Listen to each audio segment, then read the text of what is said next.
안녕하세요. 고독한 의사 황상입니다. 오늘은 여러분들이 몸이 아프셔서 병원에 가시더라도 여러분들이 원하시는 최선의 치료를 받기가 쉽지가 않다. 뭘? 이게 무슨 말이지? 귀한 선생님 모시고 말씀을 좀 들어보도록 하겠습니다. 짱! 안녕하세요. 소개 부탁드립니다.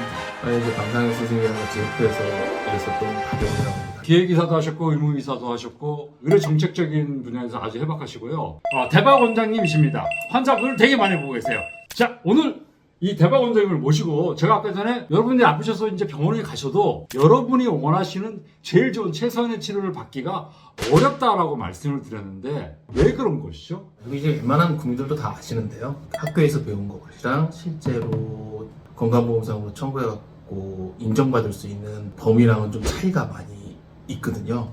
그래서 그 괴리가 크기 때문에 의사들이 본인이 환자를 위해서 최선을 다해서 할 수 있는 그 옵션을 선택하지 못하고 쉽게 말해서 삭감이 당하지 않고 나중에 경고를 받지 않을 그런 어찌 보면 차선도 안 되는 차악의 선택을 한다고 할 수가 있죠. 박영 선생님이 어떤 말씀하시면 심평의학을 말씀하는 건데 심평의학?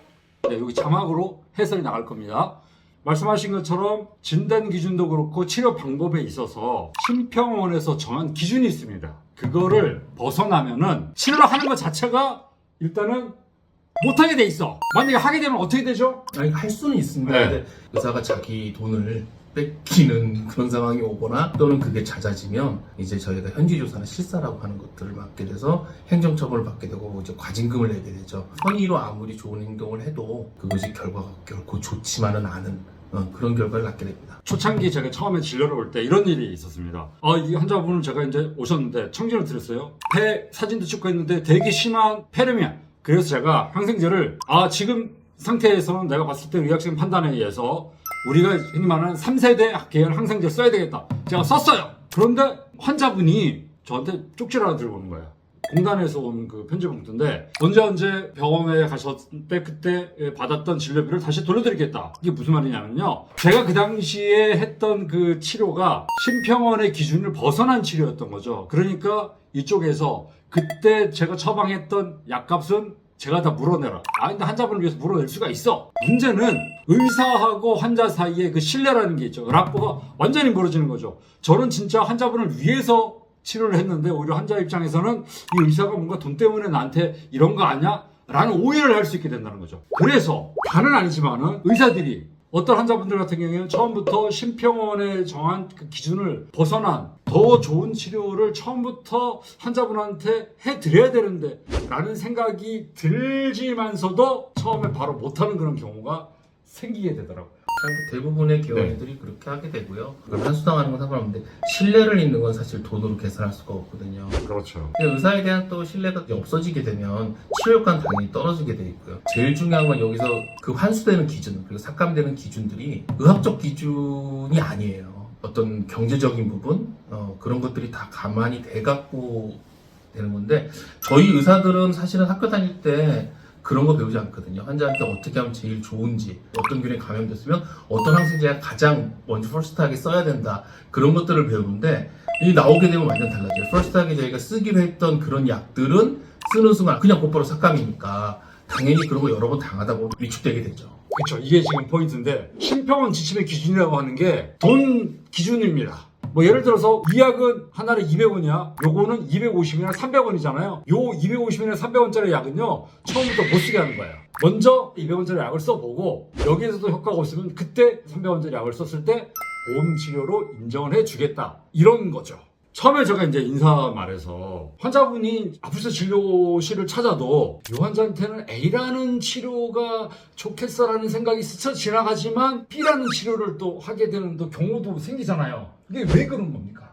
여러 가지 이유가 있죠. 네. 일단은 건강보험상에서 급여로 그러니까 보험 혜택을 안 주는 치료법이 있는 경우 그때는 비급여를 어쩔 수 없이 권할 수밖에 없고 경험이 쌓이다 보면 이게 확실히 이 환자에겐 도움이 된다고 저희는 확신이 있으면 해야 되거든요. 네, 그렇죠. 근데 환자분들의 경제적인 상황을 또 고려를 해야 되는데 요즘 말하는 실손보험이나 이런 것들이 있으신 분들은 이제 그런 게 또 가능하긴 한데 지금 뭐 실손보험 청구 간소하니 뭐니 이렇게 하면서 다시 심평원 쪽에서 이제 심사를 하게 되는 분위기로 흘러가고 있는데 그러면 또 이제 그걸 못하게 되겠죠. 요 내용은 전편에 저희 맨날 하는 얘기가 한국에서는 항생제 사용률이 너무 높아서 내성이 많아진다 뭐 이런 얘기를 하는데 실제로 써야 될 항생제를 처음부터 쓰지 못하고 다른 약을 먼저 쓰라고 심평의학이라고 하는 곳에서 가이드라인을 만들어 주게 되면 그 약을 쓰다가 내성이 생기죠. 사실은 처음부터 이 약을 썼으면 내성이 안 쓸 수도 있고 어찌 보면 돈도 더 절약할 수도 있어요. 그런 의학적인 기준, 의사들이 항의라고 할까 어떤 제안을 사실은 반영을 안 해주니까 개선이 조금 더딘 부분은 좀 있습니다. 지금 심평원도 사실 많이 변하려고 노력을 한다고 하는데 너무 아직까지도 차이가 크지 않나 그런 생각이 좀 듭니다. 좀 슬픈 현실이죠. 환자분한테 처음부터 진짜 필요한 약 그리고 치료를 사용할 수 있으면 좋은데 현재는 그 심평의학이라는 그 틀 때문에 100% 그렇게 되지 않는다. 네, 그런 현실을 말씀해 주셨습니다. 인공지능 시대 아닙니까 지금. 그래서 제가 알기로는 그 IBM에서 왓슨이라는 프로그램을 들어와서 우리가 의학적으로 뭐 진단도 하고 그리고 막 치료 방법도 막 제시를 하고 인공지능 시대를 통해서 우리가 좀 더 좋은 의료 서비스를 뭐 받을 수 있지 않는가라는 그런 기대가 많이 있었는데 시들해진 것 같은데 이게 또 한국에서 특히 그런 이유가 또 특별한 이유가 있다고 하는데요. 무슨 말입니까? 일단 뭐 왓슨은 일단 IBM에서 매각을 했죠. 의사들의 정보들이 정형화되어 있지 않기 때문에 그거 해석하는 것도 너무 힘들어. 하여튼 현실적으로 힘들다고는 하지만 그래도 상당한 수준에 올라왔던 걸로 기억을 하는데 특별히 한국에서는 적용 자체가 불가능했어요. 왜 그렇습니까? 이거 뭐죠? 왓슨은 정말로 의사가 배운 대로 의사의 소신대로 진료하고 그 의지를 가질 수 있는 국가에서는 가능할지 모르지만 한국에서는 심평 왓슨을 새로 만들지 않고는 힘들죠.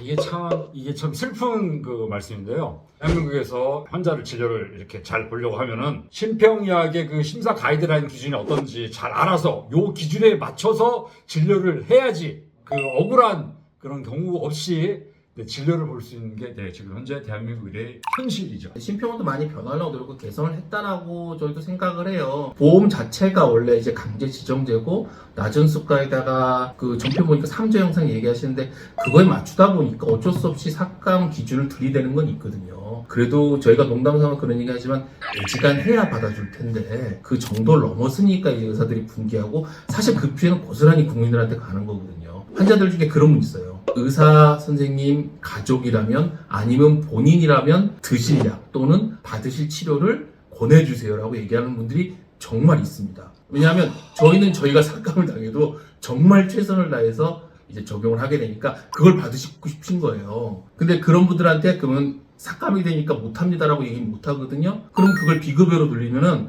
그거는 정말로 나중에 큰일이 납니다. 영업정지라든가 면허정지 같은 걸 받을 수가 있기 때문에 대단히 위험한 행동이거든요. 근데 사실 이런 부분이 위험하다라고 얘기하면 제 자신이 좀 우습긴 해요. 의사가 자기 소신대로 했는데 그게 상당히 위험합니다 라고 얘기하는 거는 참 슬픈 현실이죠. 또 하나 여기서 반성해야 될 건 또 의사들도 좀 문제가 있을 수 있어요. 옳지 않은 행동들을 하시는 분들이 아주 극소수 있으시거든요. 근데 실제로 그런 분들 때문에 대다수의 진짜 선의를 갖고 사명감을 갖고 일하시는 분들이 제대로 배운 대로 치료 못한다는 건 이거는 뭐 의사들도 문제가 되는 거고 국민들한테도 문제가 되는 거죠. 그런 이제 일부에 그런 악용하는 케이스 때문에 전체를 뭔가 이렇게 규제를 둔다. 이거는 더 큰 문제가 아닐까. 임의 비급여라고 하는 이 부분은 치료 방법을 선택하는 데 있어서 아주 큰 제약이 되기 때문에 여기에 대한 개선은 꼭 필요하지 않을까. 새로운 이제 보건복지부 장관님께 진짜 부탁드리고 싶은데요. 환자분들이 본인의 건강을 위해서 최선의 치료를 다 받고 싶잖아요. 적어도 방금 말씀하신 것처럼 이런 일은 없게 하자. 그렇게 생각합니다. 저희들이 지금 심평의학, 심평에 문제가 있다. 이 심사 지침이 이게 말이 되느냐 막 성토를 하긴 했는데요. 제가 잠깐 이제 심평원의 이사로 내가 잠깐 있어봤는데 물론 이유는 있습니다.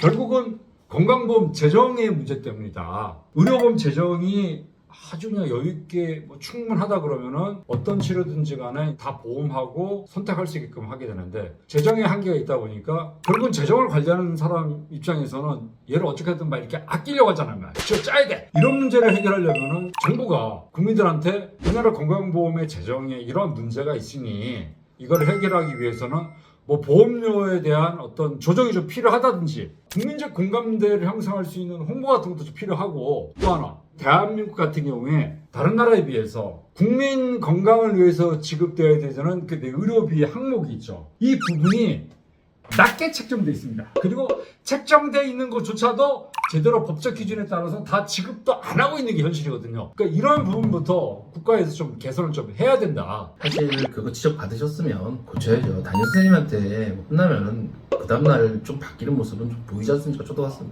그렇죠. 국민들이 주인이니까. 그렇죠. 네, 좋습니다. 저희가 지금까지 막 이제 심평의학의 문제점. 왜 우리가 아파서 병원을 가더라도 원하는 내 최선의 치료를 받기가 어려운지 거기에는 이제 심평의학의 참 나쁜 그 현실이 있다라고 말씀을 드렸잖아요. 의료 재정에 한계가 있기 때문에 또 그런 부분도 있다라고 말씀드렸는데 자 그러면은 개선적으로 어떤 게 있을까요? 일단 기존에 내시던 부분에서 더 많이 추가하지 않고도 보장성을 늘릴 수 있는 방법 중에 하나가 네. 환자들도 그렇고 저희 의사들도 그렇고 많은 분들이 물어보세요. 나 한의원 안 가는데 근데 왜 건강보험에는 그 부분이 계속 포함이 돼 있고 그렇다면 그런 분들에겐 자기 선택권을 주는 거죠. 난 평생 한의원 가지 않고 현대의학만으로 치료를 하겠다라고 얘기를 하시는 분들에게는 거기에만 해당되는 보장성을 약속하면서 그만큼의 보험금을 세이브 해주던가 보장성을 조금 더 늘려주던가 뭐 여러 가지 방법이 있겠죠. 근데 난 꼭 한의원을 가야겠다 그러신 분들은 조금 돈 더 내놓고 그때면 거기 가서 쓰시는 거죠. 그러니까 사실 그게 합리적이라고 생각해요. 자기가 이용하지 않고 자기가 이용하고 싶지 않은 부분에 대해서까지 선택권을 뺏는 건 좀 문제가 있다라고 생각합니다. 지금 더 얘기하고 싶은 거는 네. 의사도 괴롭고 국민도 괴롭고 본인도 삭감하시면서 괴로운 기준들 이런 것들을 정기적으로 어떻게 좀 손을 볼 수 있는 어떤 그런 창구가 필요하지 않나 싶어요. 지금은 없어졌습니다. 네. 이거는 오해하지 마시고 옛날에 그런 적 있어요. 응급실에 네. 밤늦게 프레스 일을 하시던 노동자분이 오셨는데 손가락 3개가 잘려서 들어왔어요. 다행히 어디서 이제 빨리 오셔가지고 손가락 끊어진 것도 같이 갖고 오셔서 접합을 해야 되는데 네. 병원이 난리가 난 겁니다. 1개까지는 도움이 돼요. 그렇죠. 나머지 나머지 보면 안 되거든요. 그분한테 그 손이 정말로 밥줄이에요. 그럼 빨리 연결시켜 드려야 되는데 그분에게 의사가 가서 그런 얘기를 해야 됩니다. 1개까지는 보험이 되시고 2개부터 보험이 안 되는데 어떻게 붙이시겠습니까? 이건 아니죠. 근데 그걸 왜 의사들한테 물어보게 만드자는 거예요. 이 기준 도대체 누가 만들었냐? 난리가 나니까 결국 고쳐졌어요. 근데 이런 거 너무 많이 남아있어요. 국민들한테 이 건강권에 대한 보장, 네, 이거는 국가의 그 책무이기도 하죠. 이러한 어떤 그 심평 이야기를 하는 것이 진짜 국민들을 위한 의학적 기준에 따라서 의사들이 다 치료할 수 있고 환자분들이 최선의 치료를 받을 수 있게끔 네, 그런 쪽으로 네, 저희 진짜 이 대한민국 의료가 나가야 되는 게 아닌가. 오늘 저희들이 나눈 이야기가 대한민국 의료가 좀 더 좋은 방향으로 나아가는데 하나의 그 밑거름이 됐으면 하는 네, 그런 바람이 있습니다. 이상 고독한 의사 빵사 마치도록 하겠습니다. 1시간 전보다 행복한 지금 되십시오. 감사합니다. 같이입니다. 오케이, 네, 감사합니다.